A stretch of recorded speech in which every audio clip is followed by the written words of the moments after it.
Buenas tardes, les damos una cálida bienvenida y les agradecemos por acompañarnos durante nuestras presentaciones semanales, las cuales están grabadas en nuestra página de Facebook y YouTube. Nuestra misión es empoderar a las mujeres latinoamericanas para que se conviertan en miembros activos e independientes de la comunidad, preservando su identidad y su cultura a través de la promoción de servicios educativos, sociales y culturales. De acuerdo con el sitio de web 911.gov, el Sistema Nacional 911 fue creado por el Congreso en el 2004 y fue diseñado para proporcionar un número universal y fácil de recordar para que las personas puedan comunicarse con la policía, los bomberos o la asistencia médica de emergencia de cualquier teléfono en cualquier lugar. Esta presentación va a ser bilingüe. Por lo tanto, les pedimos, es nuestra primera presentación. Vamos a tratar de hacer las dos cosas en inglés y en español. Good afternoon. We give you a warm welcome and we thank you for joining us during our weekly presentation, which are recorded on our Facebook page and on YouTube. Our mission is to empower Latin American women to become active and independent members of the community, preserving their identity and culture through the promotion of educational, social, and cultural services.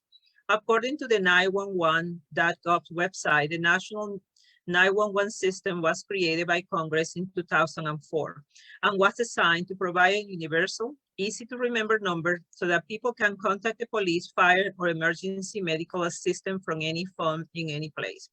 Today, representing the association is Nori Sanchez and me, Patricia Garcia Gross. Together, we welcome our guest, Susan Rodriguez, Public Information Specialist of the City of Plano 911. Hi, thank you. Well, I don't know if you want, we can start introduction a little bit in English and we move to your PowerPoint. So it will translate everything, or we can actually set it up right now and it will translate according to whatever you're saying. I think it will better go with the PowerPoint. Okay. This is something new for us. Esto es algo nuevo para nosotros, así que les pedimos que tengan mucha paciencia.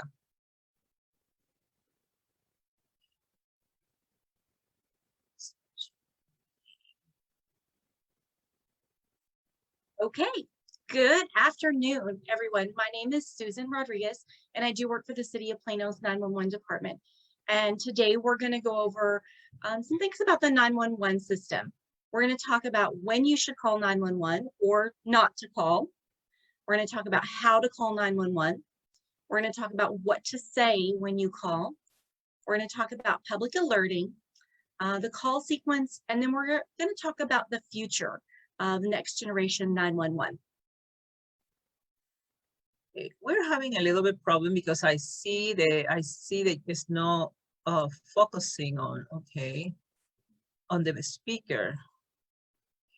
Maybe we do it this way right now. So if you want to move the slides right here, so we go forward or backwards? And any odds and ends, and I'll answer questions at the end. So when to call 911? An emergency is an immediate need for police, fire, or emergency medical services. So when you have a crime in progress or something that has just happened, we need for you to call 911. Obviously, to report a fire or smoke in your home, that would be another reason to call 911. And emergency medical, those are those emergency medical type, let's say, for example, chest pain. That would be a valid reason to call 911. So not for things that are minor, I've got a headache, but, you know, someone stopped breathing, they need CPR, or a serious medical emergency. Those would be the reasons that you would call 911.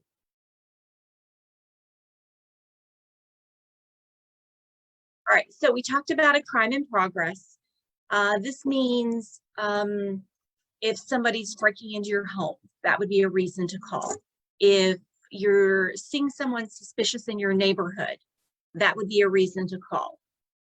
For fire, again, smoke, heavy smoke, flames, make sure that you get out of the house before you call, but please don't hesitate to give us a call. And then our serious medical emergency. Can I interrupt you now? Because in reality, I know that you said that we're going to be asking questions at the end, but to keep up with this, you were saying the emergency. Like when you need to get out of the house, that was the last thing to report a fire. Yes.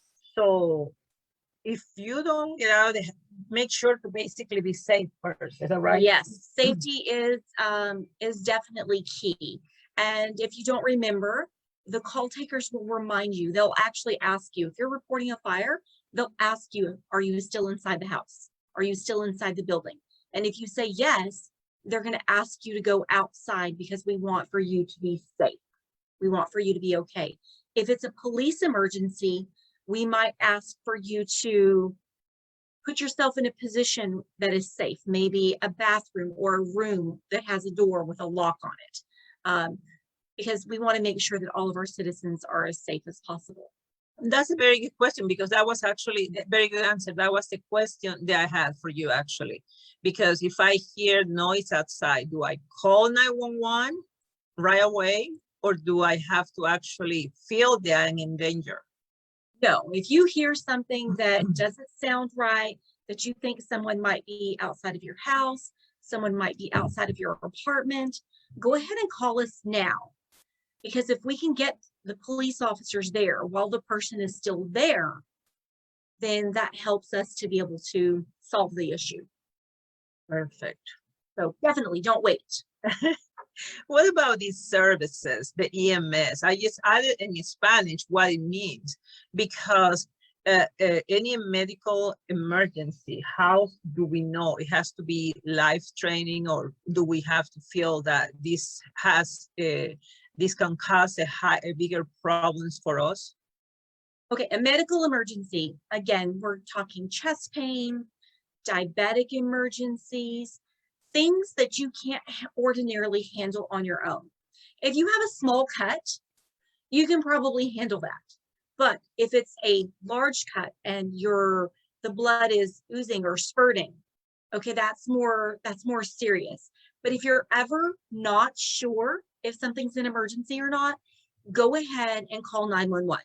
We are there to help. Thank you. Thank you. That really clarifies quite a bit. All right. Now, we talked a lot about when to call. We also have a non-emergency.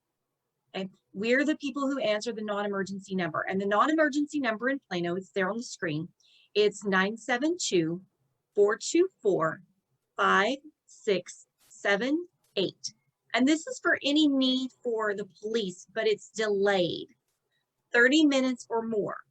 So let's say, for example, you have you're on vacation and your home was broken into and somebody stole all of your stuff. You don't know when they came in. They're long gone, but you do need a police report. This would be a reason to call the non-emergency number. And I think we had a question. Yes, the question comes from Maria Sanchez Nori. She has her. Okay. You have talked about the assistance of police, the ambulance, but what can we call 911 if something happened to one of our pets, our animal at home, for any reason? No, 911 is actually not for our pets. You would need to call a local veterinarian or an animal hospital, and you would have to transport them yourselves. So it's just for people. Now, if it's an animal type emergency where your dog is being attacked by another dog, then you would call animal control, and they would be the people who would handle that. Perfect. Thank you. That's a great question. Mm-hmm. Now, I had a question. You were saying that the 972-424-5678 is a number for Plano. So are you telling me that every city has their own phone number? Yes. And so I encourage everyone that if you live, work, or play in Plano, that you put this number in your cell phone, and then go to the websites of the cities that you may also live, work, or play in, that you're in frequently, to look up the non-emergency numbers for those police departments as well, just so that you have it in case you ever need it. That is extremely important information considering that we move it in different areas in the Metroplex? Yes, we are bordered by a lot of different cities. And so each individual police department will have an individual non-emergency number, but 911 works universally. Now, with that being said, 80% of all of our 911 calls come from, you guessed it, cell phones.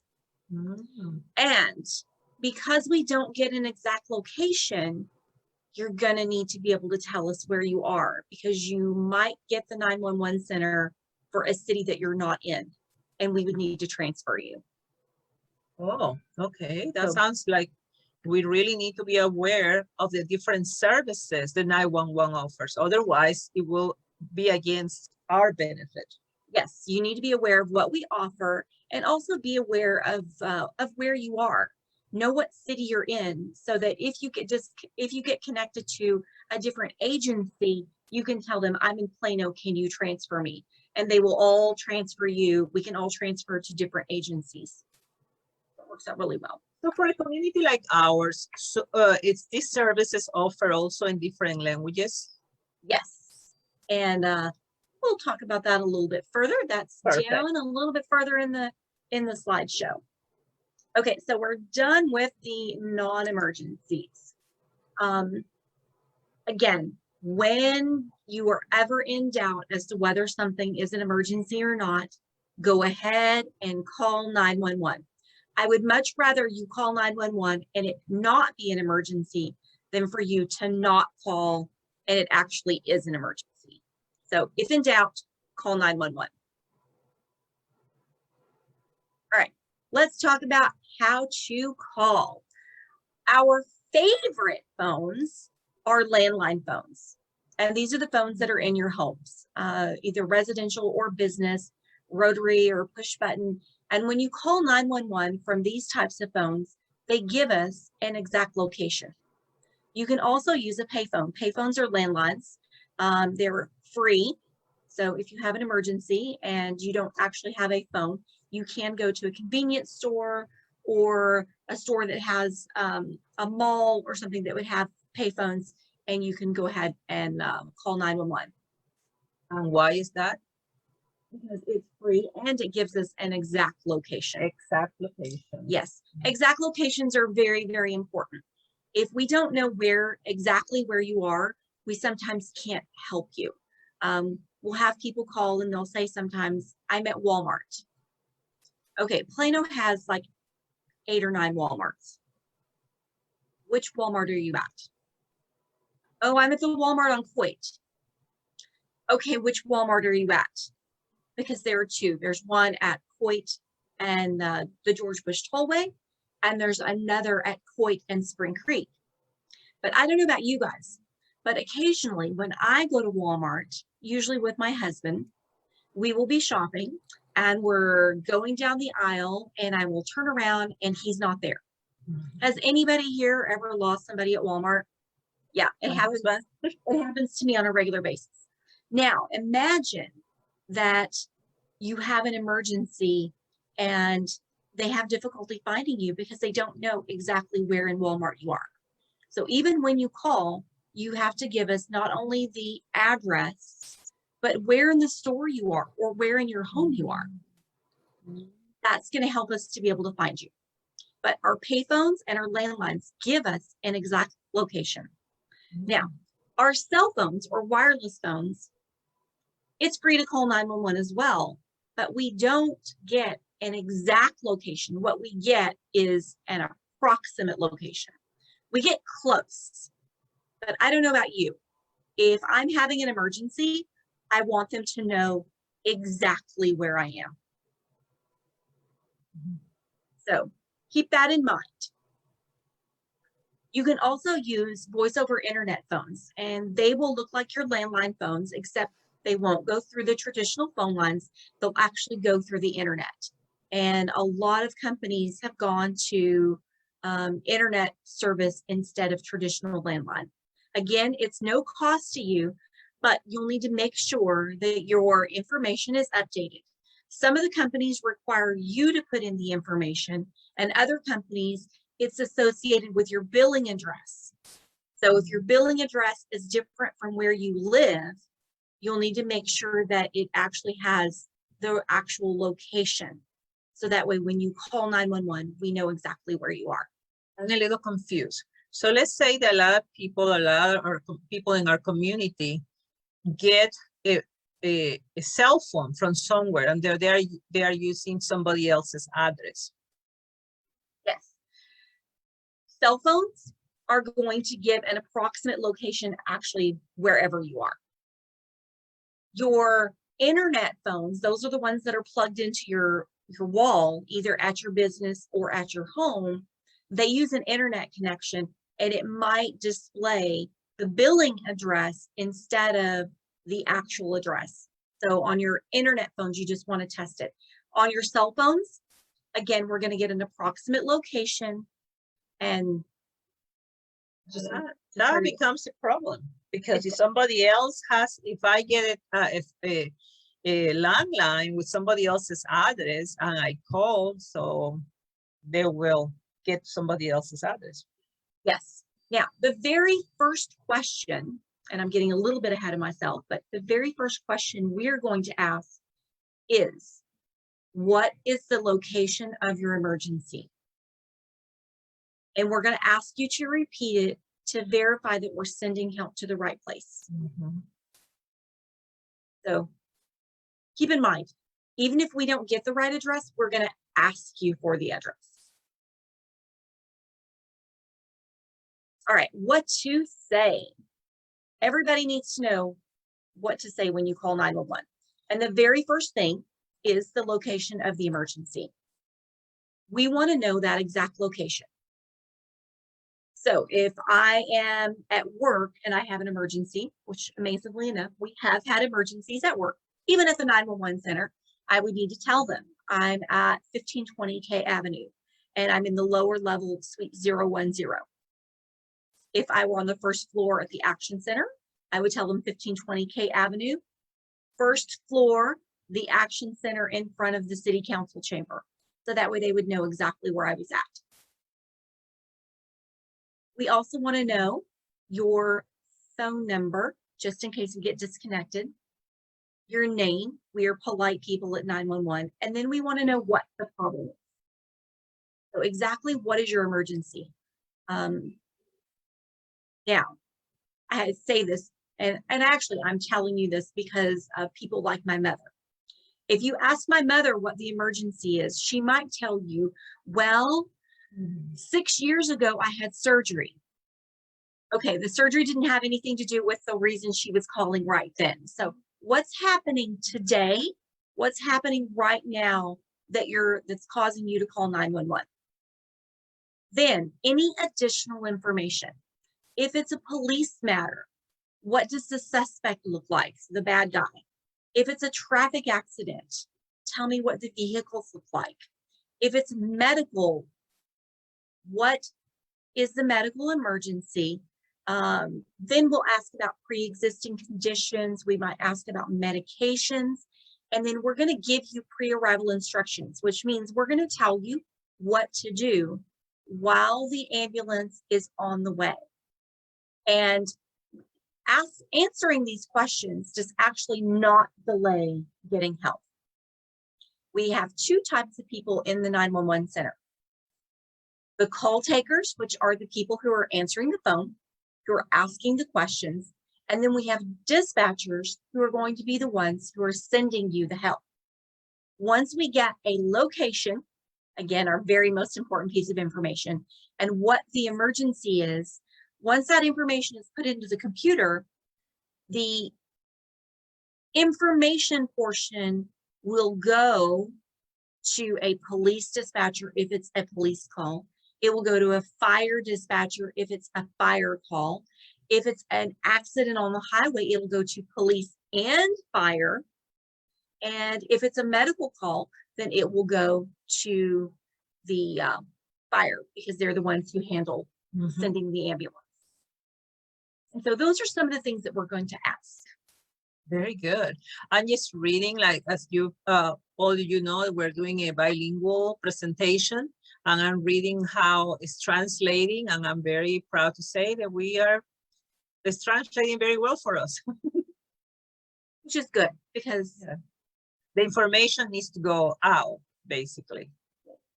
my Espanol is poquito and not so bueno. No, and right now, because the way we are doing it, it's not going to translate at all when it comes to Spanish. So but right now, continuing English is very good. We just have to keep on reading. Okay, so some more on what to say.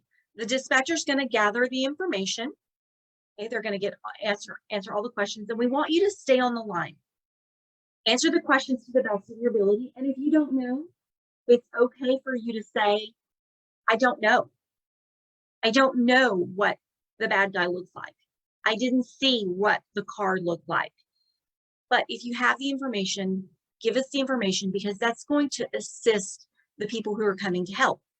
If it's a police call and they're looking for the suspect, if we give them all that information, if we tell them it's going to be a white male and he's going to be approximately 25 years of age, he has a tall build, wearing a blue shirt and black pants, the officers will be looking for that white male in his 20s wearing a blue shirt and black pants.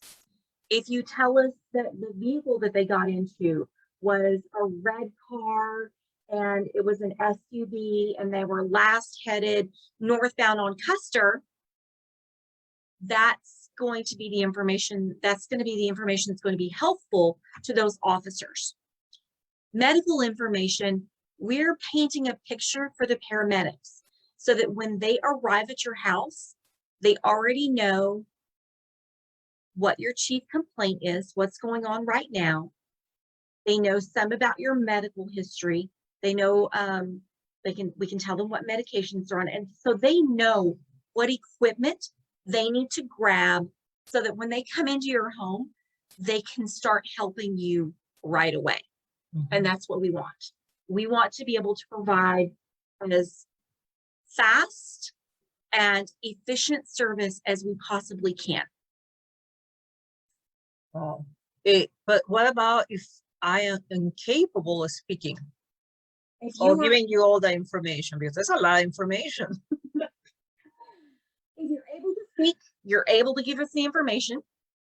If for whatever reason you're not able to speak, if you can at least give us an address, even if we don't know what's wrong, we can send someone to check on you if we have nothing but an address. So it's really important. Stay on the line and answer all the questions to the best of your ability. And then we'll let you know when it's okay for you to hang up. We'll tell you the officers are in the area. I'm going to go ahead and let you go so the officers can talk to you. We'll tell you the paramedics have arrived. Please hang up so that you can talk to them. So we'll tell you when it's okay to hang up. All right, unknown locations. Calls from landlines. Again, those are our regular house phones. They give us with an exact location. Calls from cell phones do not give us an exact location. So do what you can to help us. Give us an exact address. And if you don't know the address, look for a piece of mail. It has your address on it. If you can tell us what street you're on, and sometimes you might have to go outside and look on the mailbox or on the front of the house to give us the actual numbers of the house. Look for landmarks, especially if you're driving, and this happens a lot with traffic accidents. I'm on 75. Okay, well, that doesn't help me because 75 runs from downtown Dallas all the way to the Oklahoma border. I really need to know what city you're in. So tell me what landmarks you see, whether it's an exit number or a business that's nearby the highway. Whatever information you can give us to help us to be able to find you. I'm just going to say, and I will try to say that at the end in Spanish.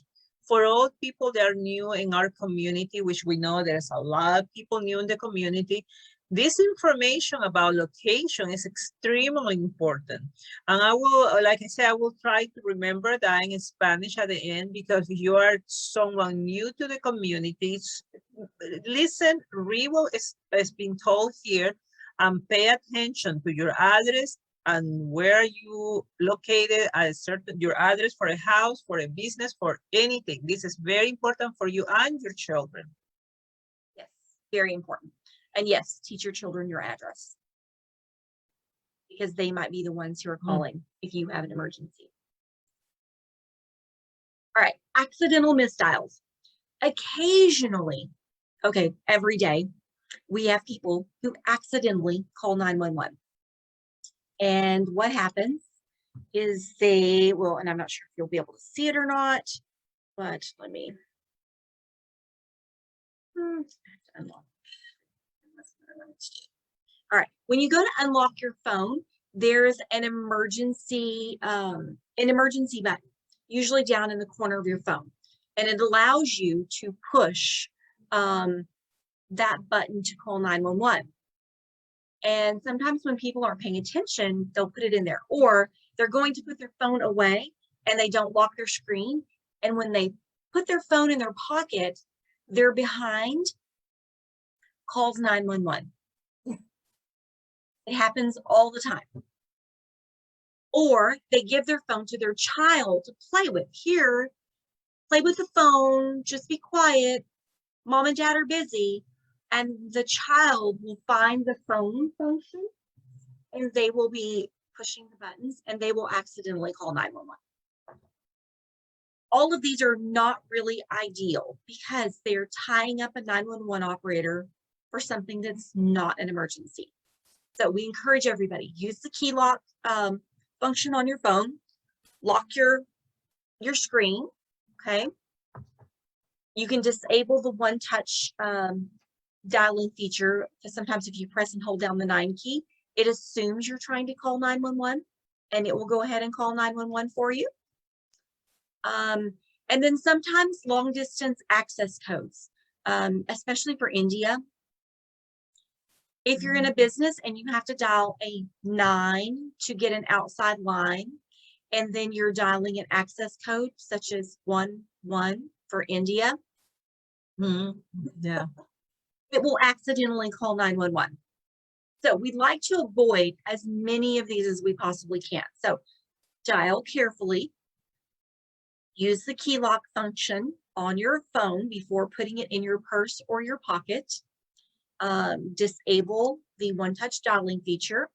If you have to use 9 for a outside dialing, maybe talk to your person who configured your phones and ask them to use a different number. Maybe dial 7 instead of 9. And then definitely don't give your kids your phone to play with. I had that happening to me one time, actually. I was driving and all of a sudden I get a phone call from 911 asking me how I was doing. I go, okay, who's this? And then it was 911. I had misdialed and I'm like, oh my gosh, no. So what happens when do they just call you back or? We call you back. Okay, I'm going to tell you guys a story about the funniest, not accidental 911 call I've ever got. So I answered the phone, Plano 911, this is Susan. What's your emergency? And there's nothing. Actually, there's something there, but it's a conversation. And it's a conversation between a woman and her boyfriend. It was a very intimate conversation. And she was explaining to him what she was going to do to him when they got back home.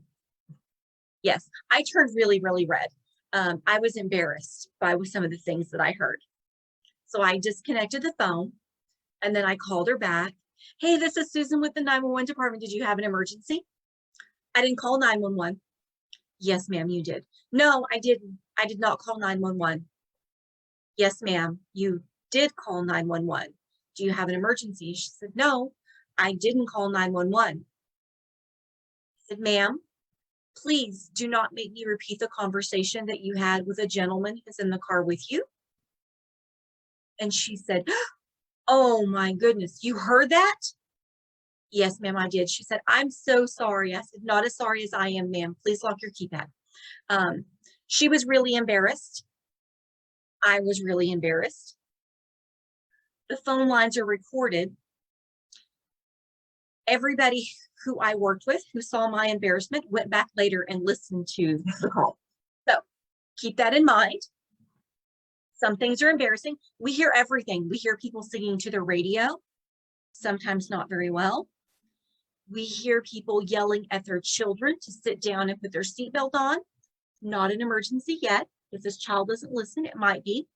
But it's one of the things that we deal with on a daily basis is accidental 911 calls. And we would really like to avoid those because they're tying up a 911 line for somebody who could be having an actual emergency.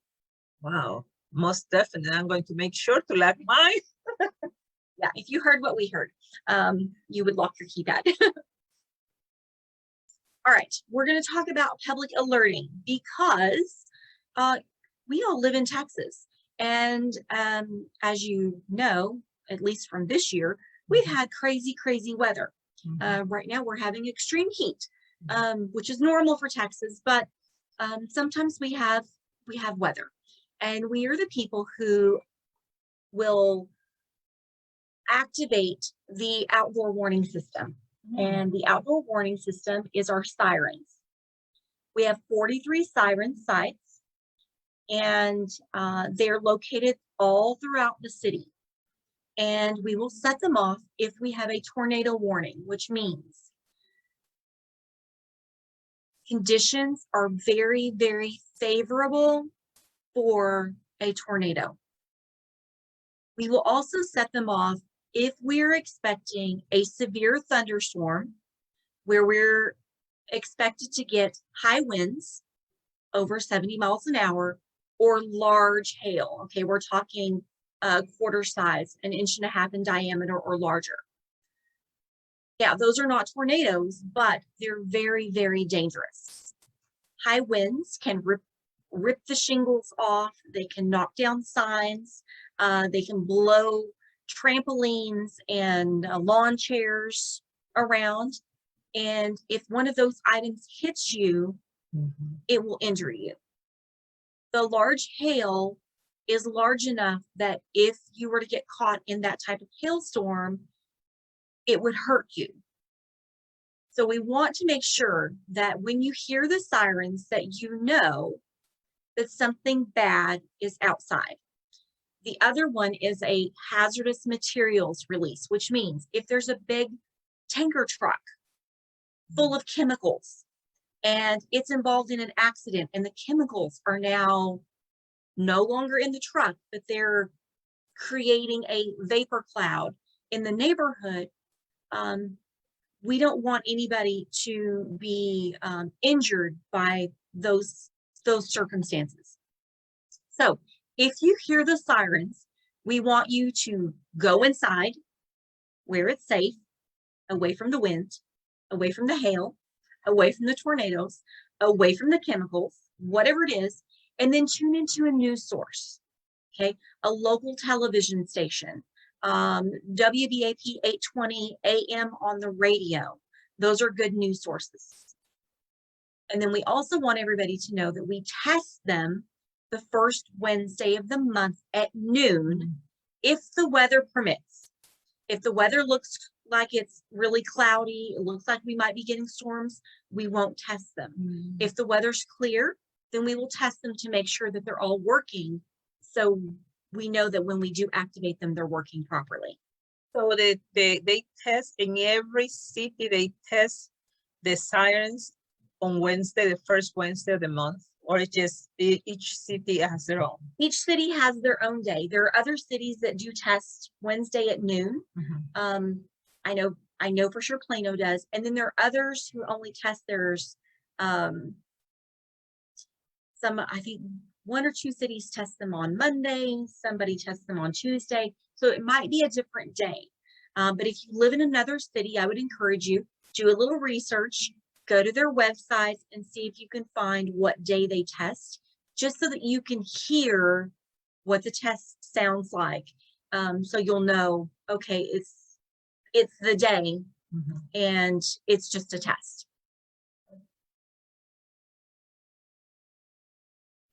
All right, now special circumstances. Because 80% of all of our phone calls come in off of wireless phones or cell phones, we are text to 911 capable. So we can receive text messages at the 911 center in Plano. There are a few communities that don't have it yet. Most of the communities in the Metroplex do. Okay. The primary reason we have this service is for our deaf and hard of hearing community. This is their primary form of communication.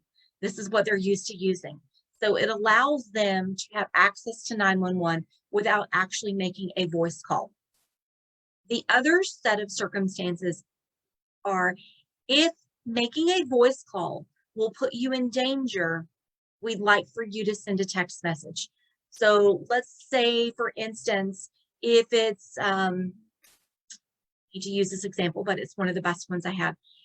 If there's a domestic disturbance, the parents are fighting, and it would put the child in danger for them to call because somebody's going to be upset that the police are being called, then I would suggest that that child make a text message so that way the parents don't know, and then the police can just handle that situation when they get there.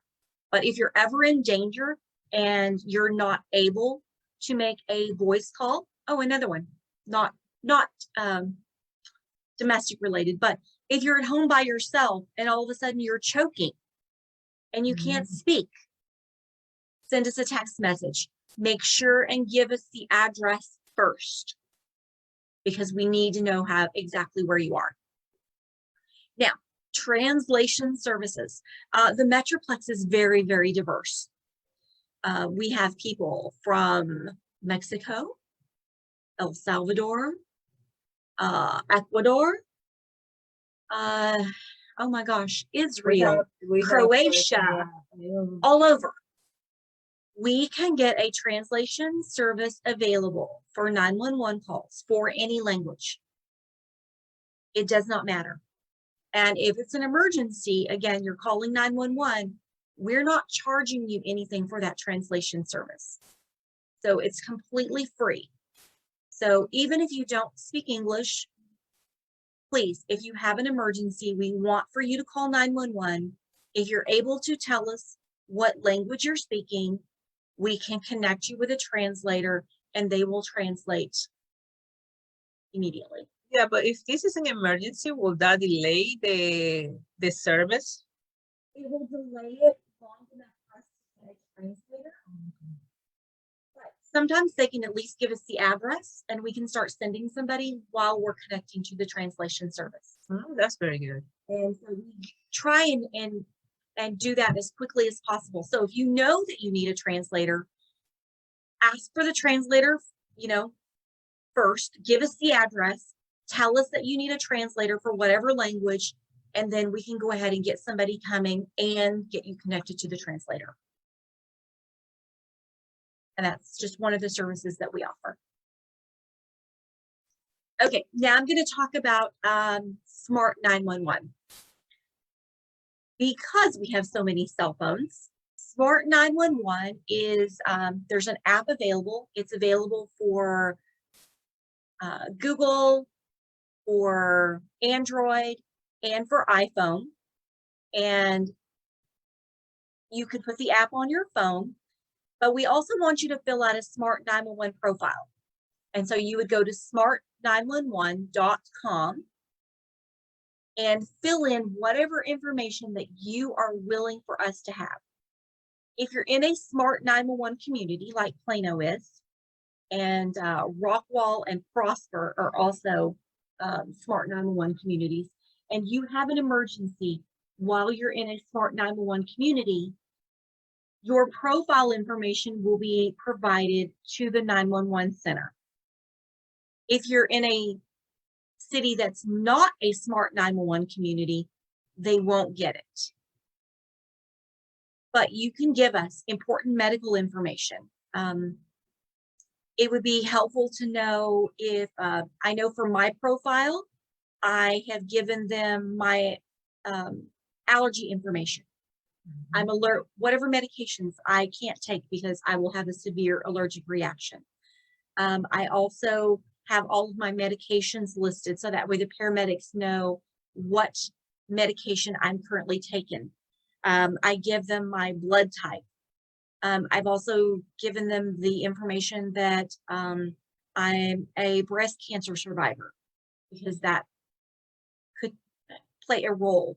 You can tell them if you're diabetic, if there's someone in your home who is autistic or is on the spectrum, if somebody is a mental health consumer, if they are bipolar, if they are schizophrenic, that information will help the responders know how to appropriately deal with the people who are in your home.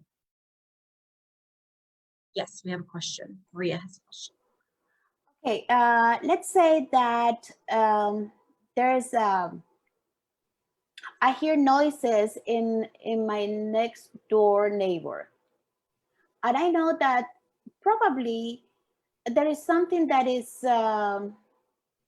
I assume that something is happening to the little kid that is there, and I call 911, but I don't want anybody to know that I am the one who called you guys. How do you keep my information private? Okay. Number one, you need to tell us that you would like to remain anonymous. Okay. Just tell us straight out. The other part of it is if you are calling to report something that you believe to be a crime, we are obligated to not give your information. We could ask the Attorney General to give us a ruling through informer's privilege to keep your information confidential. Now, if you're calling to report something that's not a crime, we can't keep your information anonymous unless you just don't give it to us. So yes, you can keep your information confidential by either telling us, I'd rather not say. Oh, yeah. But if you don't say, then that also means that if the officers have additional questions, then they can't contact you. So it's really good to give us your information, but if it's reporting a crime, we can keep your information confidential. That's a great question. This is very interesting because when you are speaking about keeping your information private, let's say that we know that a mother is being mistreated by a child, by her daughter or son or whatever, and then someone tells you, but they don't know where to go. So that would be a case. That would be an issue. Yeah, we would have to know the address that we would be going to. Because that might happen in our community a lot of times, you know, the people bring other people to their homes, and for whatever reason, these people are mistreated. Yes, it happens a lot. That's something good to know. Mm-hmm. The important thing that you need to remember is that we are here to help. We are the first step in getting help and sending either police, fire, or emergency medical services. So we ask a lot of questions, and the questions are designed to help the people who are coming to assist. So going back to my same question, so somebody tells me, hey, this is happening in this household, so I will refer them to 911, and you will refer them to the right person. Yes, it could be a social worker maybe, or the police, or something like that. Depending upon what the type of emergency is. If it's an adult abusing a child, that would be Child Protective Services. And so CPS would come out and actually do an investigation. If it's an elderly person, that would be can't remember the name of the agency, but if something like that were to happen, then yes, we could give you the appropriate agency to contact. But if somebody's being physically hurt, then that needs to be dealt with immediately. Unfortunately, not calling 911 when things are happening sometimes leads to someone dying because nobody called to give them the help that they needed. Very good. And we don't want for that to happen. So going back to the Smart 911, I don't know anything about computer. Smart is still it sounds very different for me, or it's something that I don't understand how to do it. So I had to go download an app and find and fill all the questions. Yes, or you can just go to the website. Okay. smart911.com, and it's there on the screen. The very bottom of the slide, it says www.smart911.com, and you can just go to the website and just fill out whatever information you are comfortable with 911 having. If you're not comfortable with us having it, don't put it in there. So what about do not resuscitate? Yes, that information can be put in there. Yes. If you have a do not resuscitate order, that information would be something that would be good to put in your Smart 911 profile. Very good. But it's a wealth of information, and it helps us to be able to better help you, which is what we're here for. All right, the future of 911. 911 is ever evolving. I can tell you that I've been in this industry for a very long time. I've been with Plano for almost 23 years. Wow. I had 9 years at my old agency in New Mexico. And when I first started, we used cards that we filled out with a pen. And it was just the phone, and we had to ask for everything. Mm-hmm. And we filled out papers and we wrote everything down longhand. And now everything is computerized, and we have cell phones now, and that's a big thing, and text messaging. And so things are only going to continue to evolve. And so at some point we might be able to get photos or videos from the text. We are already getting information from vehicles. If you have a new car and you have something like the Ford product, I think is InSync, Ford Sync, or OnStar, that's what telematics are. And that's already in your vehicle. And if you are involved in a traffic crash, your car may go ahead and notify the OnStar people, who will then notify us that, hey, this vehicle has been involved in a crash and it was going 40 miles an hour. And so we may get that information from your vehicle. And then they'll say, hey, would you like to talk to the person who's in the car? Yes. And they will connect us with you. And so it's a really cool thing. Emergency medical data. There's something I didn't talk about. In your phone, if you have an iPhone, there's a health app, and I'm going to try and get this close. It is a white box with a red heart in the middle of it. But it says health underneath it. If you will click on that, you have the opportunity to put in your health information. So that same information that was on your Smart 911 profile, you can put in your phone. So that way, if you're walking on one of the trails and you get injured and the only thing you have with you is your phone, the paramedics can see your health information. So your blood type, the things that you're allergic to, your medications, your emergency contact information will all be displayed on your phone. If you have an Android device, you can get an app that is similar. Usually it's an app I want to say it is emergency information, and it's something you'll have to download. Okay. But you can get them for all types of phones so that if something happens and all they have is your phone, that it can give, yes, Samsung Health. Okay, so she has it, but most people never even look at it and they don't put the information there. That is a wealth of information if you have an emergency that the paramedics or the police officers can use to get in touch with your loved ones and to have your health information. So it's an amazing, amazing thing. Your cell phones, we're also getting a lot of emergency alerts. Emergency alerts could be an Amber Alert if there's a child that goes missing. It could be a Silver Alert if an elderly person goes missing. We even had a Blue Alert just this last week where they were looking for a suspect of someone who either injured or killed a police officer. We will someday be able to get information from the cameras that are along the highways.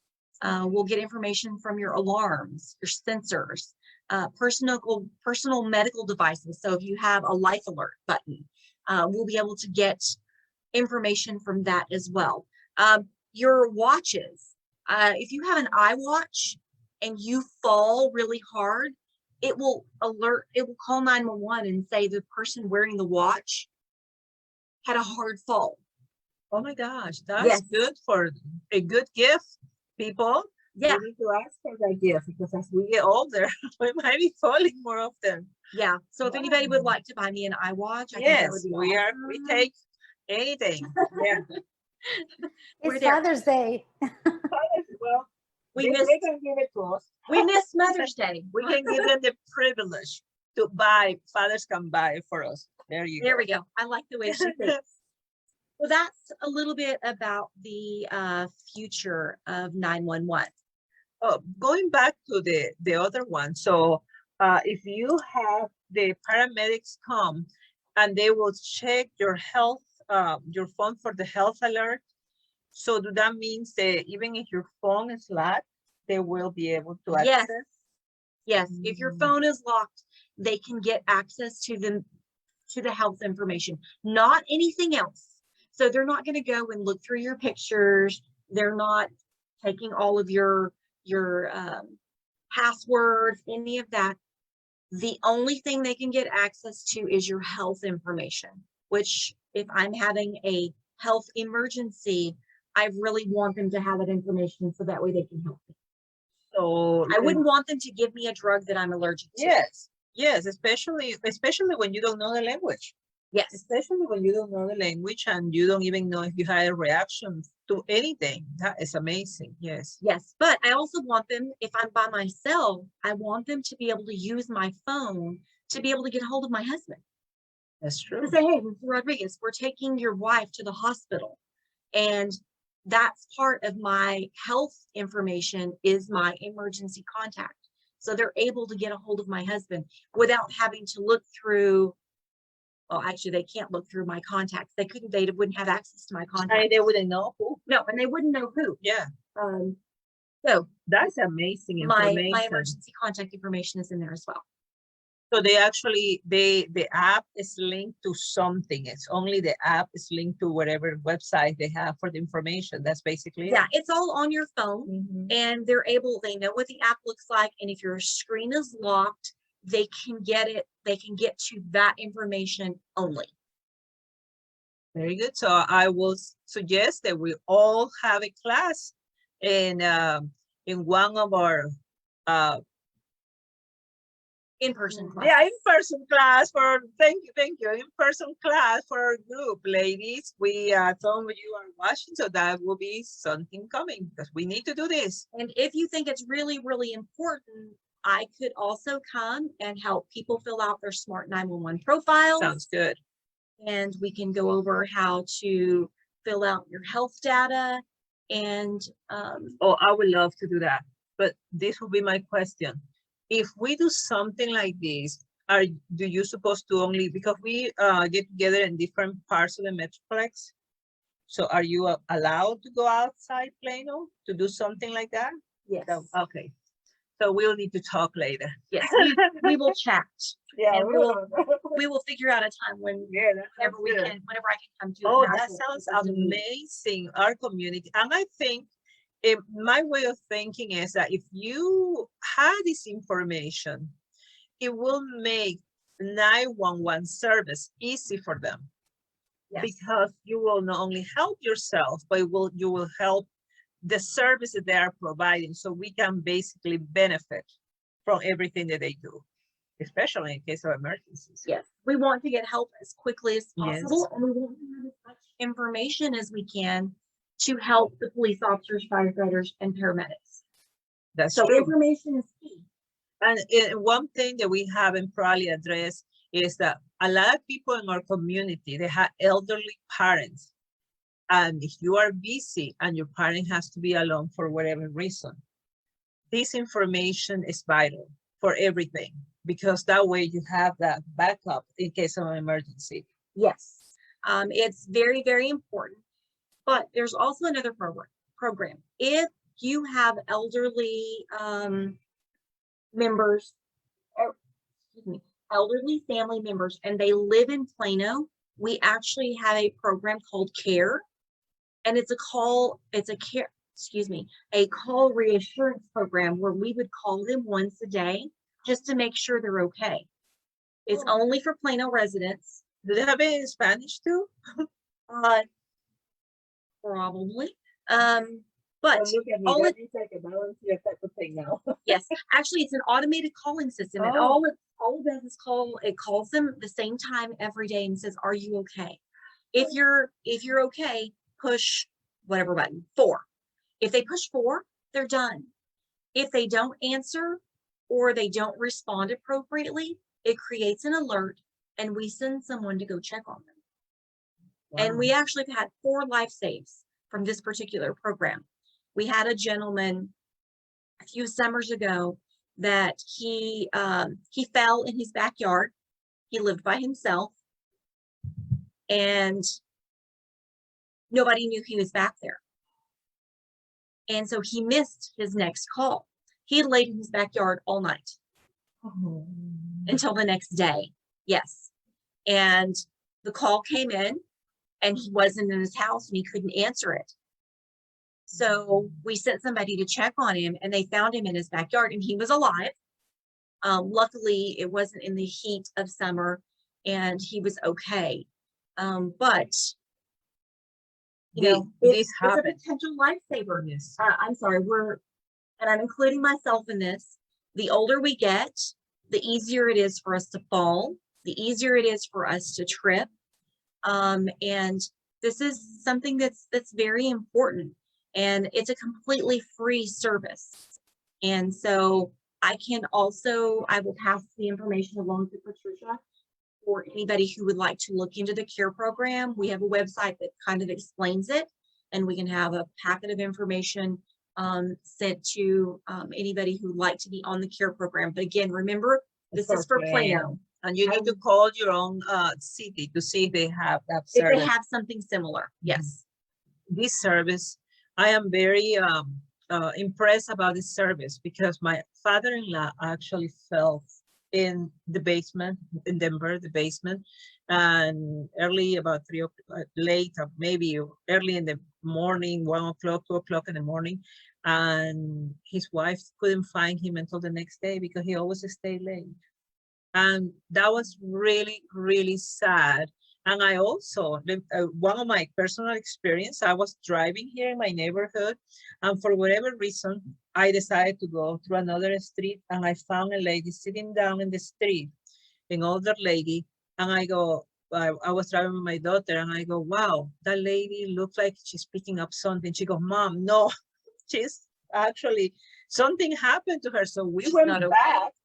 So the lady she had felt, and she couldn't get up. She has just 3 or 4 houses away from her house. So we helped her, put her, because she said, no, don't call anyone, just take me to my house. So I was afraid, actually, to take her to her house. But we did it and her daughter was there. Yeah, these things happen, so we need to be careful.